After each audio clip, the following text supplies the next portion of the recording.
We're going to be reviewing the Minolta 50mm MD mount Rokkor-X F1.2. This lens is the more famous sibling of the Minolta 58mm f1.2. The production run of this lens ran from 1973 to 1977. This was a professional lens back in the day, so I'm quite curious to see what this lens's image quality is like. As of the recording of this video, this will be the only particular review of this lens on YouTube. In this review, we're going to talk about its specs, its build quality, and we're going to test this lens's performance in low light. And we're going to conduct a hard light test. And we're going to conduct a vignetting and distortion test as well. And we're going to conduct a flare test to see how this lens does working against bright light. And we're going to test this lens's bokeh. And we're also going to conduct a focus breathing test as well. And we're also going to test this lens's up-close image quality as well. And without any further ado, let's get into the applications I think a 50mm lens excels at. Let's talk about the applications I think a 50mm lens is very good at. I personally love this lens for rocking around on a full-frame camera. It's not too wide. It's not too zoomed in. There's a very natural looking feel. This lens is great for street photography and portrait, as you can see. Food, landscapes. It doesn't really excel at any one thing, but it can pretty much be used for everything in between. But with an extension tube or a diopter or a helicoid adapter or bellows, you can use this to take wildlife photos of insects. Its fast maximum aperture enables you to shoot in really low light situations with really fast shutter speeds, which is really handy if you need to shoot things in low light that are moving. And its fast maximum aperture allows you to have a very nice background blur. It's time to talk about this lens's technical specifications. Without any further ado, let's get into it. The lens weighs approximately 8.3 ounces. In metric, that's 107.8 grams. In length, that's 2 5/8 inches. In metric, that's approximately 66.7 millimeters. The lens's minimum focusing distance is 14 inches. In metric, that's approximately 355.6 millimeters. This lens's filter size is 55 millimeters. Let's move on to the build quality, shall we? This lens's build quality is excellent. As you can see, it is a hefty bit of metal and glass. I love the focusing on ring eye. It turns nice, buttery smooth, just like the other Minolta lenses I handled. Aperture rate is very clicky, as you can see, and as you can also see, this lens is not weather sealed. I'm not aware of really these vintage lenses what were. It feels nice in the hands. It is all around 10/10 when it comes to build quality. It's time to move on to the low light test because most lenses will perform good in hard contrasting light. So let's run this lens for its paces, shall we? And plus, we have a really fast maximum aperture, and we will be shooting a lens like this in low light. And without any further ado, let's get on with it. Let's get started with its widest maximum aperture at f1.2. Moving to look in the center of the image at f1.2. Image quality does look a little soft, and contrast is a little low, but definitely usable.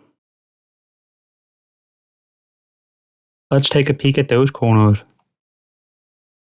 Those corners also look pretty good. Let's move on to f2, shall we? Time to have a looky-loo at the center of the image. At f2, we see a boost in sharpness and contrast. Excellent. How about those corners, shall we? Those corners look decent. Let's move on to f2.8. As you can see, some of the vignetting has already started to go away at f2.8, but most importantly, let's examine the resolution in the center of the image. I would say we're seeing a nice boost in sharpness and contrast at f2.8. I would say we are noticing a nice boost in sharpness and contrast in those corners over there. Now moving on to F4, once again it's time to look in the center of the image. Well, if you ask me at F4, I think center image quality looks perfect over there. But let's have a look at the corners. And we definitely do see a nice improvement over there. Now moving on to F5.6, let's have a look in the center of the image. Things look about the same at F4, frankly. How about those corners? Those corners also look about the same, frankly. Let's move on to F8. Let's look in the center of the image. There's a little bit of improvement, but not much. How about the corners, shall we? The corners, frankly, also look about the same. Let's move on to F11, shall we? At F11, moving to look in the center of the image. We're starting to see the fraction starting to kick in, as you can see. It's time to look into those corners once again. Those corners look about the same, frankly. Finally, last but not least, let's move on to the minimum aperture at f12. Moving to look in the center of the image, things look about the same as before. That's not bad considering. How about those corners? Those corners look about the same. It's now time to move on to the hard light test, and without any further ado, let's move on. Starting at f1.2, moving to look in the center of the image. Sharpness looks okay considering. I wish we had a little bit more punch to the resolution, but not bad at all. Let's see about those corners now. The corners look pretty good. Now moving on to f2, it's time to take a look in the center of the image. Let's do that now, shall we? Moving to look in the center of the image, we definitely see a boost in resolution. Not bad, I wish it was a little bit more though. Let's move on now and take a look at the corners. Let's move on now to add a 2.8. Moving to look in the center of the image, like before in the low light test, at f2 there was a massive improvement in image quality. Like before, we see an excellent boost in resolution and sharpness in those corners. Let's move on now, shall we? Let's move on to f4 now. Moving to look in the center of the image quality now is, well, perfect. It's just razor sharp. How about those corners now? Let's take a look at those. Well, those corners look fantastic as well. Moving forward now to take a look at f5.6. Things look about the same at f5.6. How about those corners now? The corners also look great. It's now time in this review to look at f8. Moving to look in the center of the image, things still look good.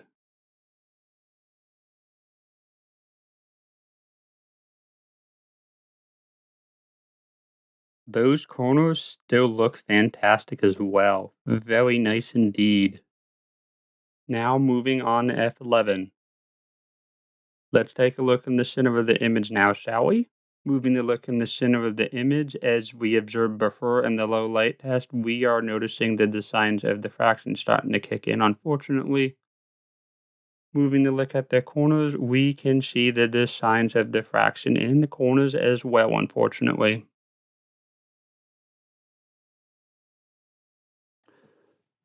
Last but not least, it's now time to move on to the minimum aperture of f12. It looks about the same as before, just like in the low light test. Excellent. Time to take a look at those corners again, and they look about the same as before. Time to move forward and conduct the vignetting and distortion test as well. Let's get into it. We are noticing some barrel distortion, but more importantly, quite heavy vignetting. You can stop the lens down, but it never goes away at any aperture, unfortunately. But this is kind of normal for a vintage 50mm lens. And, well, even modern 50mm lenses usually suffer from quite heavy vignetting as well, unfortunately. That's enough time spent now covering this lens's vignetting and distortion characteristics. Let's move on now to the flare test and conduct that. As you can see, when a bright light is introduced into the frame, we notice a lack of contrast and quite heavy flaring. That is unfortunate, but expected from a vintage lens of this era, unfortunately as well. As you can see in this example, there is a light post behind me, and as you can see, it gives off a lot of flaring in this example. Here is a other example of flaring with some more light post and bright lights that are entering the frame. As you can see, the flaring is quite distracting. This lens might be a problem for you if you're the type of person who likes to shoot in towns and cities in low light, unfortunately. Let's move on to the bokeh test, shall we?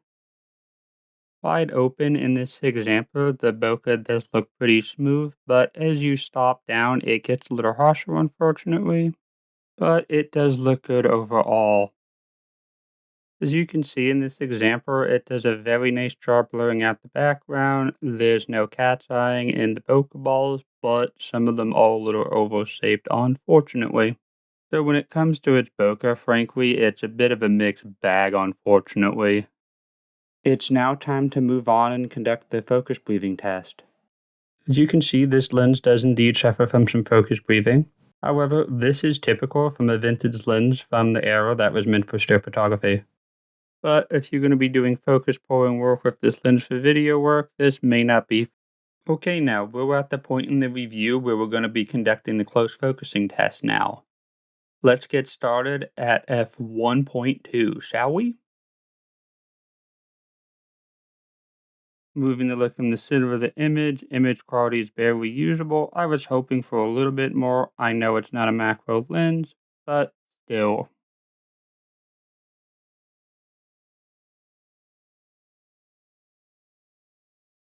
We're moving on to F2 now.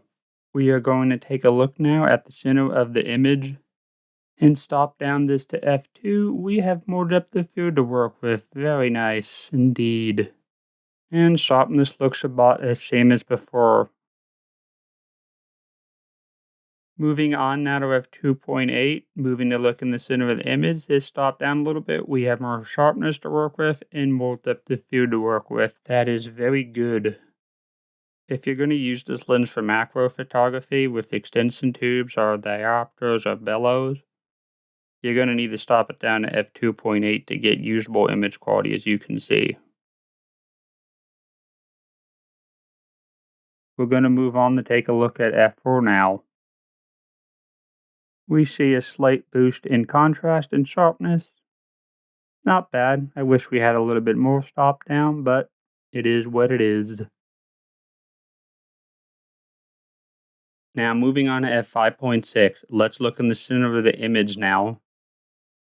Things look about the same as well. We're now going to move on to F11 now.